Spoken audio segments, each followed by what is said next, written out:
मैंने समस्त मो चैनल को स्वागत।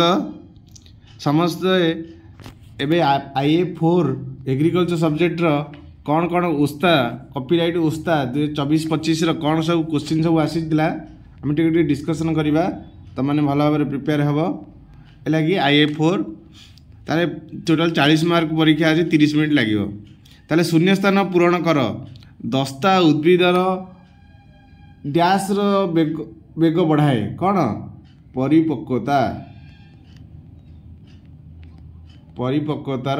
बेग बढ़ाए जबखारजन विबंधन एवं नाइट्रेट आत्मीकरण डैश कार्य card मोलिबिडियम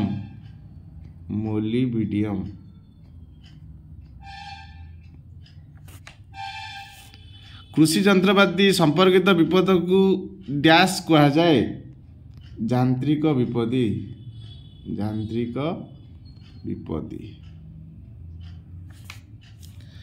merit of potash dash प्रतिशत पोटास थाए केते 60%। उद्भिदर मूल बा चेर गठन डैश पोषक साहाय्य करे किए करे फॉस्फोरस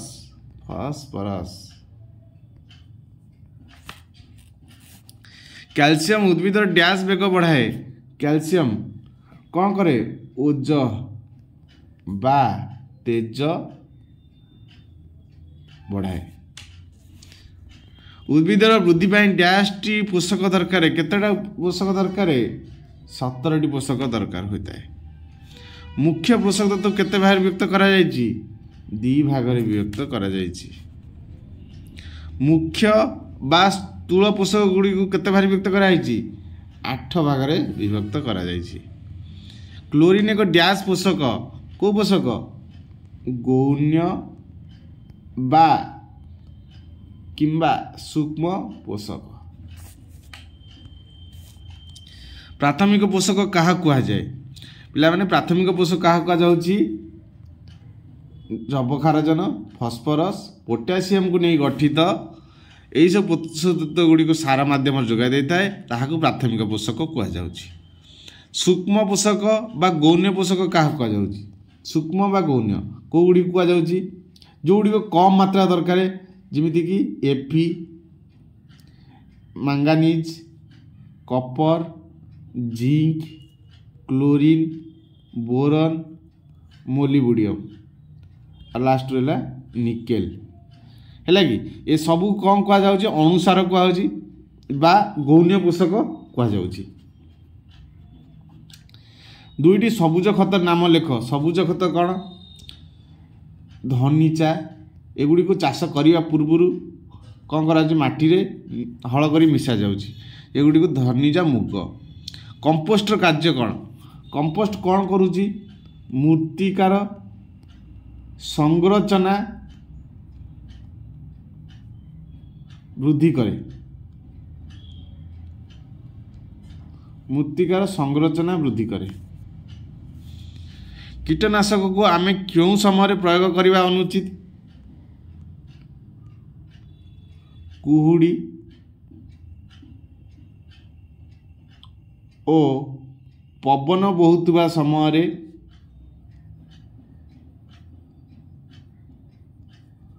व्यवहार करने अनुचित।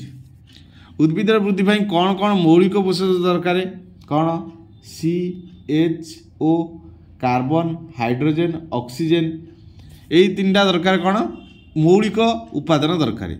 दुईटी प्राकृतिक विपत्तिर नाम लेख बात्या बन्या भूमिकंप।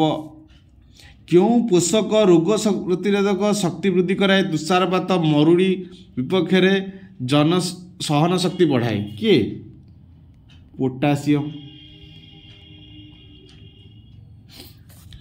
कोषर पुष्टिसार सबुज कणार विकास पाई कौन आवश्यक पोषक नाम जबखारजन।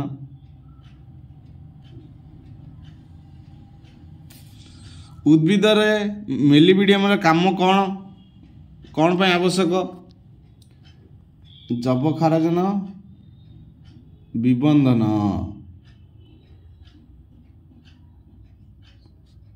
ओ नाइट्रेट आत्मीकरण